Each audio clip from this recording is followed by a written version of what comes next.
Asalaamu calaykum waraxmatullaahi wabarakaatu. Soo dhawaada walaalayaal.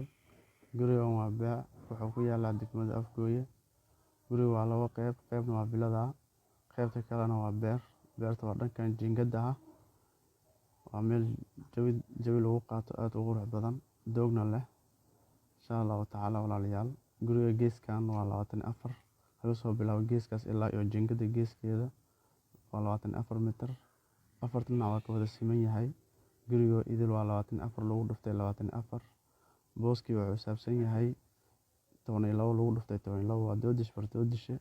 Sidaas darteed uu ku noqday guriga idil 24 lagu dhuftay 24.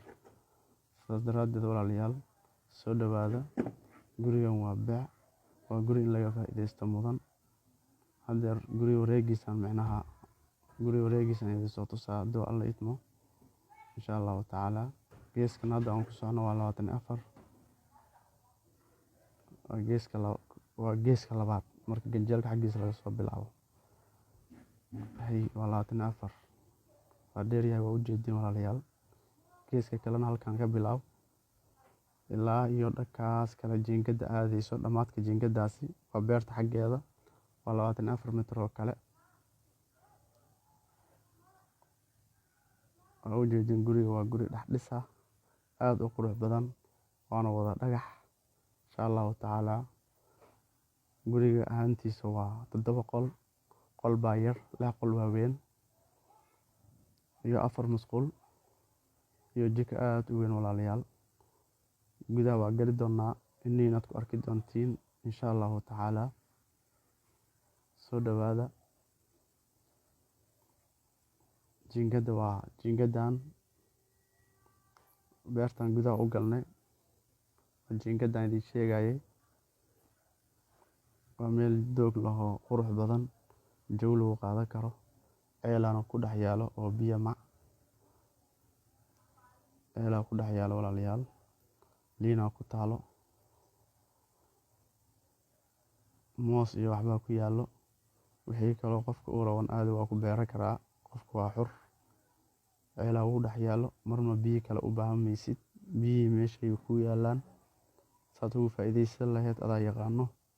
Waa Ilaahay hadduu ku calfo oo guriga Ilaahay gacantaada uu soo geliyo aad kaga faa'iideysatid. Insha Allah. Kuley qiimahan waa qiimo aad idin raali gelinaya. Waa iska $62,000 ayaa lagu rabaa guriga kumbada ala beertiisa oo dhulkiisa saan idin sheegay. Insha Allah gudahan hor u galaynaa isla socod wanaagsan walaalayaal. Gudaha markaan hor u galno idinka arki doona guriga waa dhex dhis walaalayaal. Wareegan kalena waa soo arki doonaa markii dambe aan gudaha hor u gali doonaa. Qolalka waa 7 qol, waana tirinaynaa insha Allah isla socod wanaagsan. Halkan waa barxad ama baranda saa u taqaaniin. Ganjeelkii waa ka ujeedin. Marka guriga saas loo soo galo, dhanka midigta waxaa ka aqoonayso musqul. Musqushaan aadayna xaggeeda waa idin tusaa walaalayaal.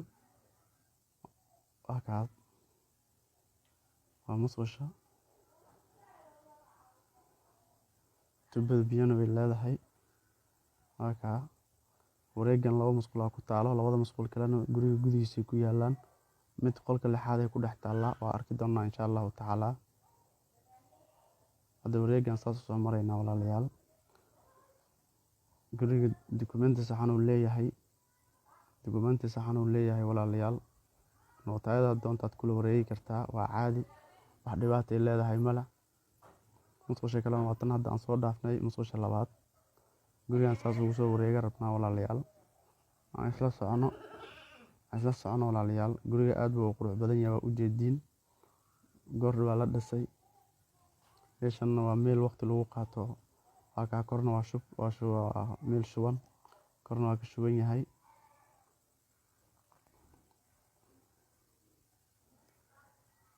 Saas aan ugu soo wareegaynaa insha Allah.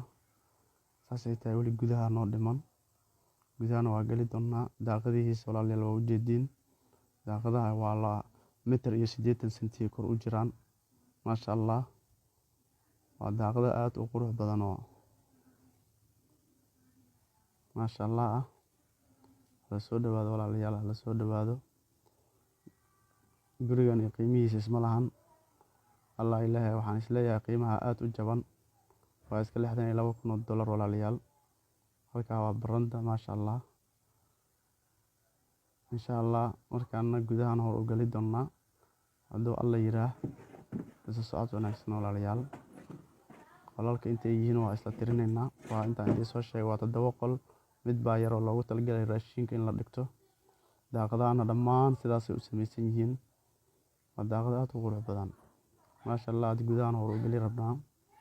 guriga waa wada mutuleel insha Allah.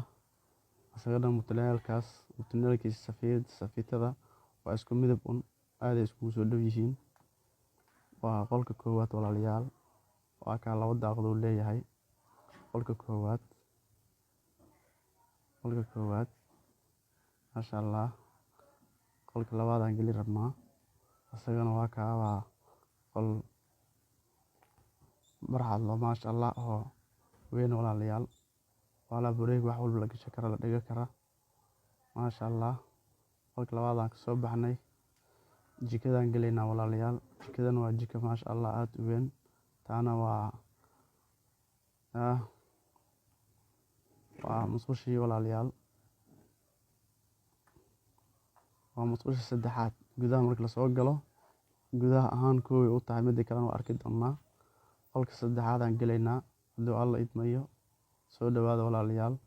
qolkan waa qolka saddexaad. walaalayaal. waa qolka saddexaad maasha Allah. waxaan gali rabnaa qolka afraad aan gali rabnaa. soo dhawaada maasha Allah. qolka shanaad aan noogu xigo. qolka shanaad waa qol hoogaa iska yar loogu talagalay raashin iyo in la dhigto. waa ka qolka shanaad. waa qol iska yar oo raashinka iyo waxaas in la dhigto loogu talagalay. maqaasin iska dheh insha Allah. kasii bixinaa. qolka lixaad aan aadaynaa walaalayaal. qolka lixaad aan aadaynaa maasha Allah. daaqadaha waa ujeedin waa daaqad maasha Allah aad u qurux badan waaweyn. safiitada maasha Allah iyo mutuleelka waa isku midab aad ay iskugu soo dhow yihiin. waa ka soo baxnay. qolka lixaad aan gali rabnaa insha Allah. qolka lixaad waa qol aad u weyn oo 2 daaqad la ah. qol fadhi ah. waa qol fadhi ah. guriga korontada ku wada jirto walaalayaal. gudahay ku jiraan. koronto la arki maayo. musqushaana ku dhex taalo qolka 7aad ay ku dhex taalaa. waa qolka ugu dambeeya qolka 7aad. musqushaasaa ku dhex taalo walaalayaal. waana qol aad u weyn. waa qol fadhi laga dhiga kara haddii la rabo. soo dhawaada.